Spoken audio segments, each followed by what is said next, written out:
فرماتے ہیں کہ میں نا مزدور لینے گیا، بغداد کے چوک میں مزدور بیٹھے ہوتے تھے، تو میری ان مزدوروں میں سے نا ایک نوجوان بچے پہ نظر پڑی۔ بڑا کمزور سا وجود تھا لیکن چہرے پر عبادت کا نشان تھا، ماتھا بتاتا تھا کہ نماز کا بڑا خیال رکھتا ہے۔ میں اس کے قریب گیا، چہرے بھی بڑا کچھ بتاتے ہیں نا، چہروں میں بھی بڑی رانائی ہوتی ہے۔ فرماتے ہیں میں قریب گیا، میں نے اس کو کہا بیٹے مزدوری کرو گے؟ تو کہنے لگا مزدوروں میں بیٹھا ہوں تو حضور مزدوری کے لیے ہی تو بیٹھا ہوں۔ تو میں نے کہا کہ چلو پھر۔ کہنے لگا نہیں میری کچھ شرطیں۔ میں نے کہا بتاؤ؟ کہنے لگا پہلی شرط یہ ہے کہ لوگ 4 دینار دیہاڑی لیتے ہیں، میں 3 دینار لوں گا۔ میں نے کہا یار بھائی تو بڑی بہترین ہے، باقی بھی اس طرح کی رکھ لے۔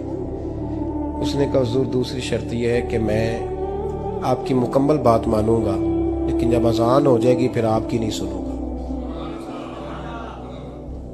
تیسری بات اس نے یہ کی کہ حضور میں آپ کے گھر میں کام کروں گا پر آپ کے کسی سوال کا جواب نہیں دوں گا۔ کہتے میں نے کہا یار تو بڑا عجیب ہے، شرطیں تو مالکوں کی ہوتی ہیں۔ کہنے لگا جی بہرحال میں شرطیں لگا کے جاتا ہوں۔ فرماتے ہیں میں اسے گھر لے آیا، کام میں نے اس کو بتایا تو جو کام مزدور سارے دن میں کرتا ہے نا اس نے 2 گھنٹے میں کر دیا۔ ہمارے مزدور سگریٹ پینے میں بھی تو آدھا گھنٹہ لگاتے ہیں، وہ چائے پینے جائیں تو پونا گھنٹہ وہاں۔ ان کو بھی تو دیانتداری کرنی چاہیے کہ نہیں کرنی چاہیے؟ نے معاہدہ کیا ہے نا جی تو پورا اترنا چاہیے نا۔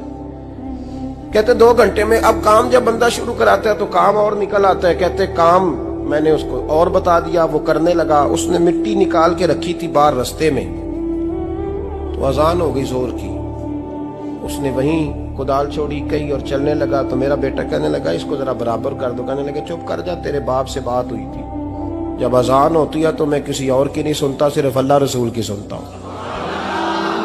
کہتے ہیں مسجد چلا گیا، نماز پڑھ کے آیا تو دوپہر کا وقت تھا۔ میری بی بی کہنے لگی اس کو کھانا کھا لے۔ کہتے ہم نے کہا کھانا کھا لو، تو کہنے لگا میں نے روزہ رکھا ہوا، رمضان بھی نہیں تھا، نفلی روزہ رکھا ہوا۔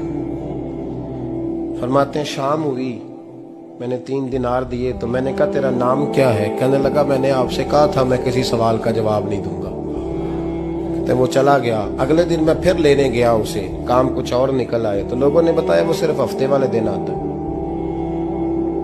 میں نے کہا کیوں؟ کہنے لگے جی وہ کہتا ہے میرا ہفتے کا خرچہ 3 دینار ہے، جب 3 دینار کما لیتا ہوں تو باقی سارا ٹائم اللہ رسول کی ذکر میں گزار دیا کرتا ہوں۔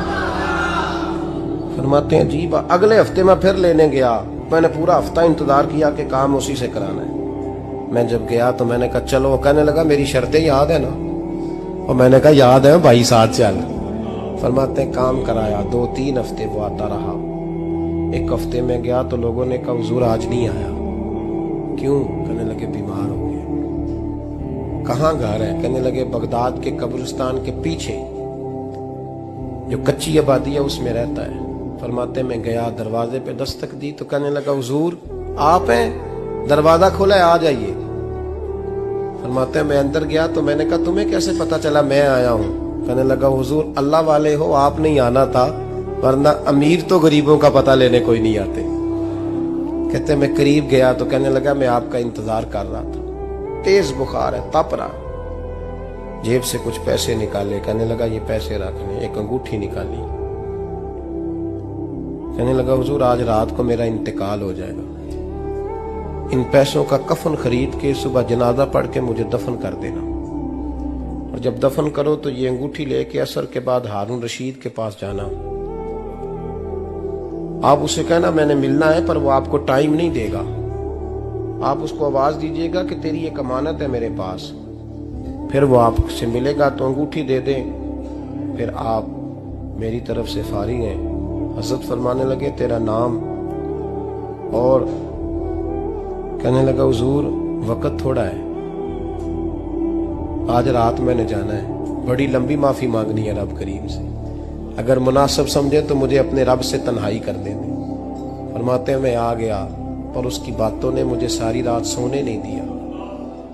فرماتے ہیں صبح بڑی مشکل سے سورج نکلا، میں گیا دروازے پہ ہاتھ رکھا تو دروازہ کھلا ہوا تھا، اندر داخل ہوا تو خوشبوئیں میرا استقبال کر رہی تھی، جب چہرے سے کپڑا ہٹایا تو اس کا تو انتقال ہو چکا۔